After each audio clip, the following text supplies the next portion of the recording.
Okay, good afternoon for me anyway. So, Omega Point, a Christian theology of transhumanism.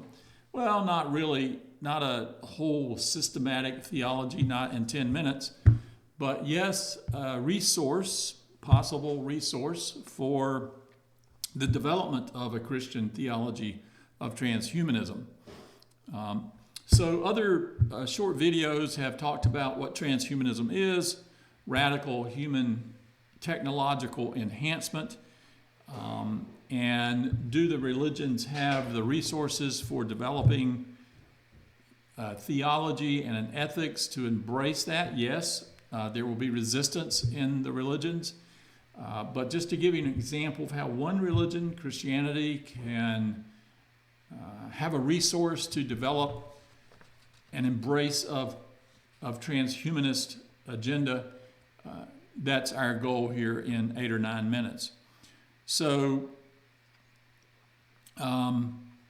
French Jesuit priest, paleontologist, and geologist Teilhard de Chardin, 1881 to 1955.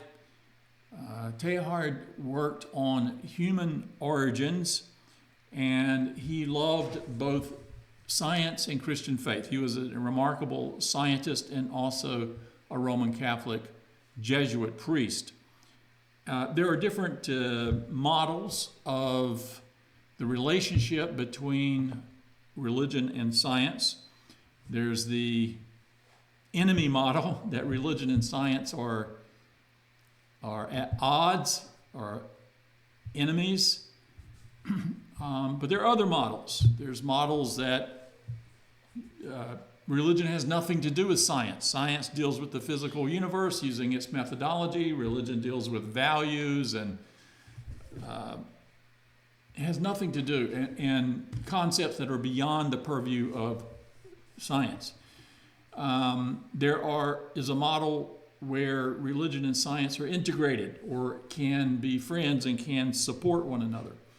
And Teilhard de Chardin occurs in that context of a model of integration, somewhere on the integration to support between religion and science. They're certainly not enemies, they're friends. So very briefly, his evolutionary vision, Teilhard saw the whole cosmos as evolving from simple matter to increasing complexity and consciousness. He spoke of 3 phases, 3 stages: the geosphere, matter; the biosphere, life; and the noosphere, Noosphere, the noosphere, the sphere of mind and culture. And Teilhard believed that evolution is not random, but it's guided, purposeful, and ultimately personal at the higher levels, of course. And Teilhard claimed that love is the deepest energy driving evolution forward. Now, I'm not giving you all of the kind of arguments for his position. I'm basically, in this very short video, just laying out his overall vision. He claimed that love is the deepest energy driving evolution forward, and he imagined history as converging toward what he called the Omega Point, which I used in the title of this short video. The Omega Point is a final unification of creation in God, where creation and creator meet. So that's his overall vision in a very, very short summary. He laid all this out in books like The Human Phenomenon, The Divine Milieu. His views were not accepted in the Catholic Church of his day, and most of his work has come out after his death. Anyway, Teilhard and transhumanism. So note how Teilhard was writing before computers, and yet he anticipated something like the global mind. a global, quote, mind layer of the planet, which today looks a lot like the internet and AI networks. You can say that our phones and cloud computing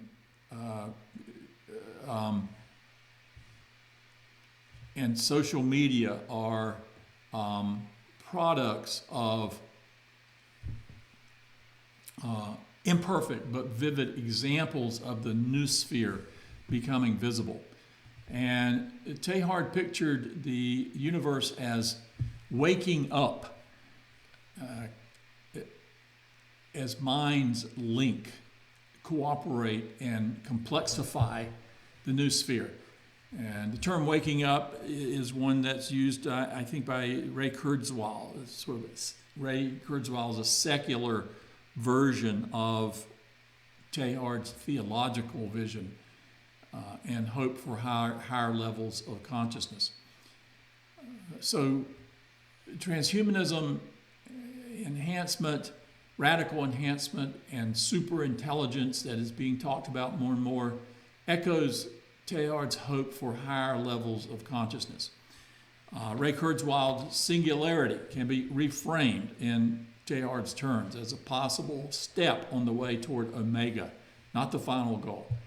And Christian theology can affirm genuine progress in knowledge, medicine, technology as part of creation's evolutionary journey toward God, and as, to use another term, we are using our applied reason, we are co-creators with God in this evolutionary journey.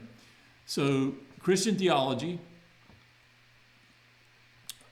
via Teilhard can use, or Christian theology can use Teilhard as a way of affirming these transhumanist visions. Teilhard lets Christians affirm evolution, future technological change, without abandoning what they, by faith, believe to be a Christ-centered hope.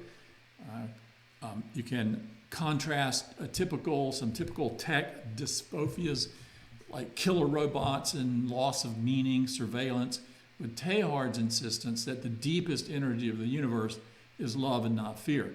So his omega point can be identified theologically with the risen Christ, in whom all things are gathered and transformed in the transformational resurrection, the story, the biblical story of resurrection, not as a resuscitation of the dead, but as a transformative act.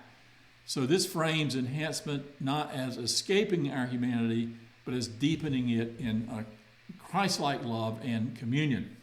So it gives a language of emergence and process. God's purposes unfold through change and novelty and increasing rationality.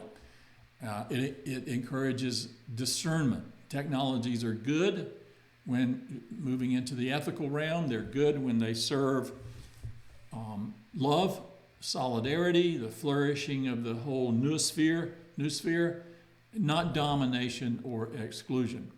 So Teilhard is just one resource out there that can be utilized for the religion Christianity to see evolution, AI, even speculative superintelligence as part of a larger story, creation moving toward God. Transhumanist dreams of enhancement, and from this perspective, can be welcomed and critiqued. Welcomed when they serve love and justice, critiqued when they forget the omega point. And Teilhard gives Christianity a way not to fear transhumanism, but to reimagine it in a bigger Christ-shaped hope. So there are other resources, process theology, for example, maybe in another video, but today there's enough to chew on with Teilhard de Chardin, this incredible French Catholic priest and scientist. Thank you very much.